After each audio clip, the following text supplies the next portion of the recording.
The clock reads 11:47 p.m. in a suburban home outside Chicago. A 67-year-old former factory worker sits at his kitchen table, staring at a spreadsheet he barely understands. The numbers no longer add up. His pension was frozen years ago. His savings lost nearly half their value during the financial crisis. Inflation quietly devours what remains. His prescription costs rise faster than his income. Across the table sits a retirement brochure promising financial freedom, filled with smiling couples walking beaches he will never visit. Tomorrow morning he goes back to work, not because he wants purpose, because without another paycheck, the math collapses. How did retirement transform from an achievable milestone into a financial endurance test? Today, that promise is breaking apart. For most of human history, retirement does not exist. Peasants farm until their bodies fail. Craftsmen work until illness stops them. Then, industrialization changes everything. Factories concentrate labor into cities.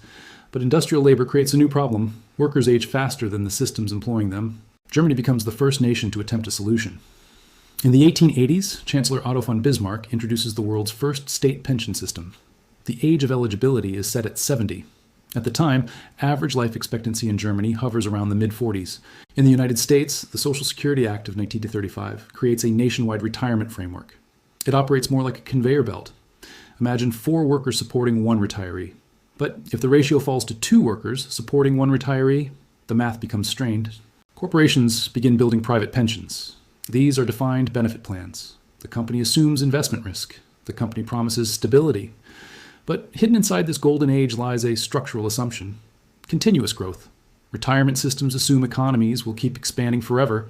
Then the machinery starts to strain. Longevity creates an exponential problem. A pension designed for 8 years must now support 25.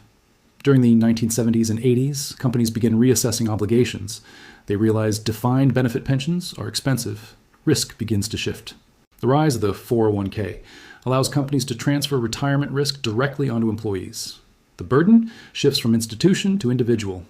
Under the new model, every individual must now engineer their own bridge while actively crossing it. Most people are never trained for this. The true rupture arrives in 2008. The catalyst begins inside the housing market. Home ownership becomes intertwined with retirement planning itself. A worker approaching retirement in 2008 faces a devastating equation. Portfolio values plunge just as time to recover disappears.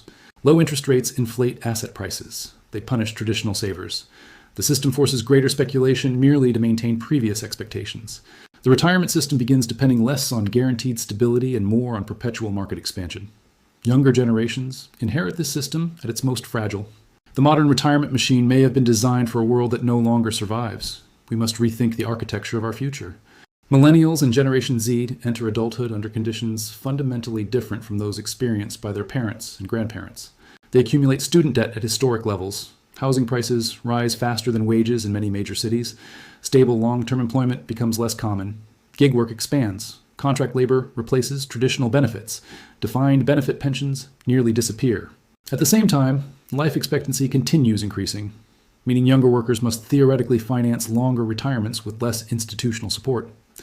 A worker in 1970s may have relied on 3 pillars: a pension, Social Security, and personal savings.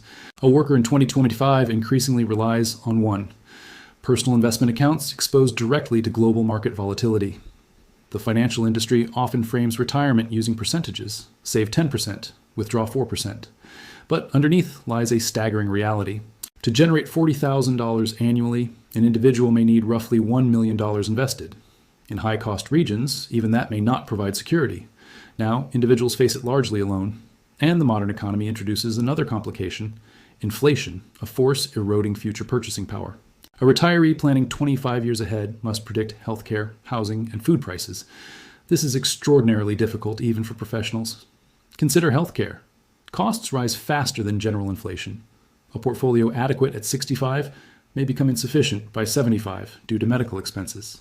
The retirement machine now faces pressure from every direction. People live longer, workers save less, asset markets grow more volatile.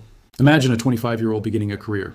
Wages enter the system, but growth is constrained by automation and global labor competition.